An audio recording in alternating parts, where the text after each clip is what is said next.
The Andy Griffith Show, starring Andy Griffith, with Ronnie Howard. Also starring... A question I often ask myself is, why are sitcoms more interesting after time has passed than any other TV genre on the whole? Well, that's a very difficult question to answer. One would think that the Andy Griffith Show or All in the Family or Barney Miller or Taxi or Seinfeld might be shows that were ephemeral, because in each case they're very much, in one sense, a part of a time or reproducing the ethos of a certain narrow world, whether it's rural North Carolina or Manhattan in the police department, or Manhattan in the kind of professional, yuppieized world of Seinfeld, or the very narrow professional zone of Taxi. You'd think that shows of that kind, being watched 20 years, 30 years, 40 years later, may have lost their savor and their interest in their, but it seems that the opposite is true. It seems that the great dramatic shows, The Defenders and St. Elsewhere and 30-something and L.A. Law and The West Wing and all of these other important dramas that are often political or professional, about political or professional activities. You would think, since they have tragic plots and they have serious claims about culture, that they might have a more lasting appeal to a viewer, but they do not. It can be shown that if I syndicate Andy Griffith from 1961 or 2 or 3 or 4, it's going to do better now on TV than St. Elsewhere or 30-something or The Defenders or some other much touted, much admired drama, many times prize-winning drama of the 50s or 60s or 70s or 80s. So I asked myself the question, why is that? And I might inflect this question with another problem, which is, it seems to be almost the opposite is true of movies. Because the number of movies that are comical in nature and deal with a comical community and yet still remain funny after 30 years or 20 years even, seem to be very small. They seem to be very, very small.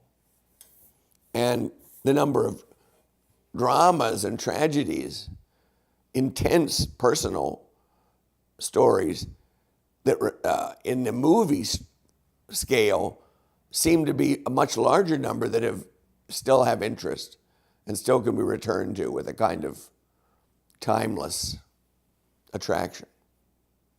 That is even more paradoxical, because it would seem if you found a principle upon which the sitcom defeated the dramas in TV, you would have found the same principle in film, just on a larger scale. Well, why that paradox exists, I will not try to solve today, but I will say something about the sitcom and its success. First of all, the sitcom is perfectly suited to be seen once a week for a half hour for many years, because it's an intimate picture of a group of people that have a family or social relation, and a family or social relation becomes more, not less interesting when all the particulars and familiars are known. Just like a family is not necessarily interesting in the first 5 minutes that you see them walking together at the mall, but they may be amazingly fascinating if you knew their relationships for 6 months or a year or more. So the sitcom has the advantage of plumbing the depths of the relation of a group of closely connected characters. Let's take, for example, Andy Griffith. Andy Griffith has been on television now for 58 years. And it still makes enough money to be seen 3 or 4 times a day in every part of the United States. It's even more popular in the South and in the East than it is in the West, I noticed in my personal experience of television, but it's revived everywhere. Andy Griffith is the story of a small town sheriff who lives with his son and Aunt Bee, who's a aging spinster who looks after the family, cooking meals and sewing clothes and having this very intensely motherly relationship to the motherless child of the sheriff. That's the home triangle. The home triangle is the solid, morally unswerving, dependable husband with no wife, the innocent but virtuous child, and the aging spinster who's a paradigm of good manners and goodwill. So it's a remarkably happy little house triangle. And as long as you're in the home, you feel this sense of virtue, togetherness, simple love and understanding. But then the TV show has its own complexity. When you go out to the office world, you meet the kooky, confused, destructive, comical figure that Don Knotts plays of Barney Fife, the incorrigible, bumbling deputy.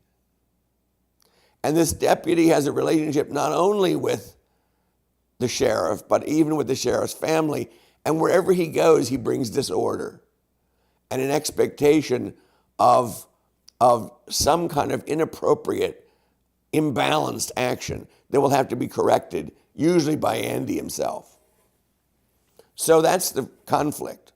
The conflict is that there's a deputy of debatable character, not morally debatable, but in his practical and in his sense of reality debatable. And then we sprinkle in Gomer Pyle and other rustic types who are innocently stupid about life in a more general modern sense, and who add this kind of further complexity to the plots when they're dropped in. And we see their kind of rural limitations as a form of humor, but also they are not morally defective, they are only intellectually defective. The moral defects in the world only come from outsiders, people that live beyond Mount Airy or Raleigh or some part of North Carolina that seems like another universe. The show has often been criticized because all the criminals and shakedown people and phony businessmen always they're always outsiders, which is that's a particularly well-known Southern formulation, that all evil comes from the outsider. And that show certainly represents that ideal. Yet it's also recognized that only one black character appeared in the 279 episodes of the show, and it was not in the most flattering light. And so some people have said it harbors or creates this edited view of the happy and virtuous life of the small Southern village. Andy himself said of the show that it was more an image of the 30s than of the 60s. And that almost makes sense. It seems almost like the virtues of the age of depression, when there was no choice but to have a certain kind of solidarity among family members just for the purpose of survival. I think, however, the reason the show works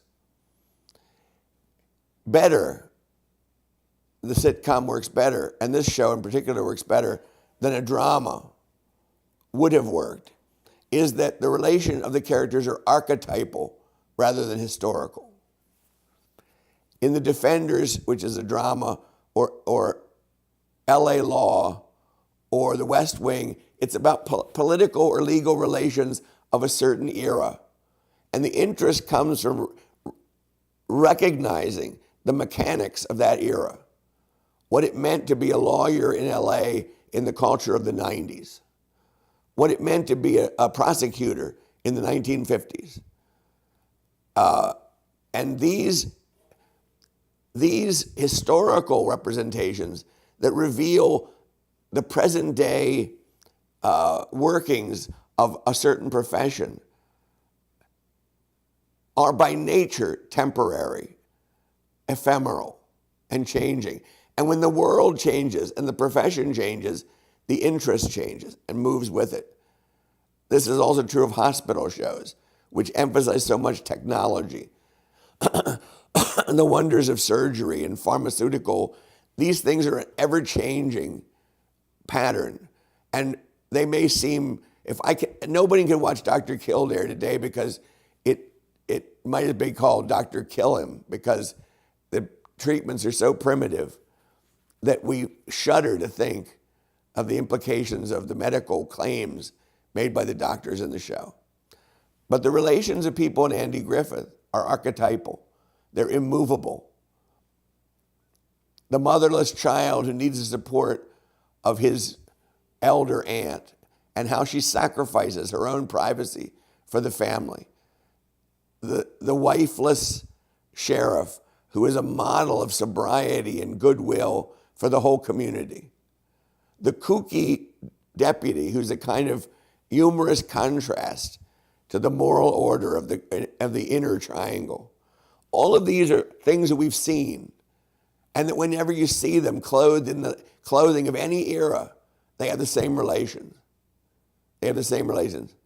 Mother and child, husband and wife, father and son. These are relations that are archetypes, and that though they change somewhat, there still seems to remain a static, imposed ideal model by which they would most be perfectly understood. And in the age of the dissolvable family and the latchkey kid, what could be more appealing than the archetypal relations represented in Andy Griffith? However fantastic and ideal they may seem at this distance. And the same is true of All in the Family and Barney Miller and Taxi and Seinfeld. Each character is an unchanging archetype, and that archetype will be remembered or recognized by any human living in a community as a possibility. So in most of the great sitcoms, the hero is also the problem, like Archie Bunker in All in the Family. There, the hero is also the most defective and morally dubious person, so that comedy crowds around him. He produces the problems that have to be solved, usually by his virtuous and simple-minded wife. And the same is true of Barney Miller, and the same is true of Taxi. The characters there are imperfect, and there's a clash of interests. And yet, in the end, there can be reconciliation. But of all of those, the one that seems most morally appealing is to have the sheriff, who is the Rock of Gibraltar, depended as much upon by the people in the village as the people in the household, and therefore being a kind of male archetype, now almost forgotten, but a cornerstone of traditional American culture. In his first seasons, he played a kind of rube who was clumsy and rustic and dull. And he realized by the second season, that's not the character this show needs. That is not making this show work. I must become the sober, upright, virtuous person. I must be a straight man to every other character. Now, a straight man is one way is saying it as an entertainer, but it's the moral center from the point of view of the story. So Andy Griffith himself noticed in his own performance that he could not double Andy Fife. He had to be the standard center and moral judge of every plot. And that's how the show worked for its 8 seasons.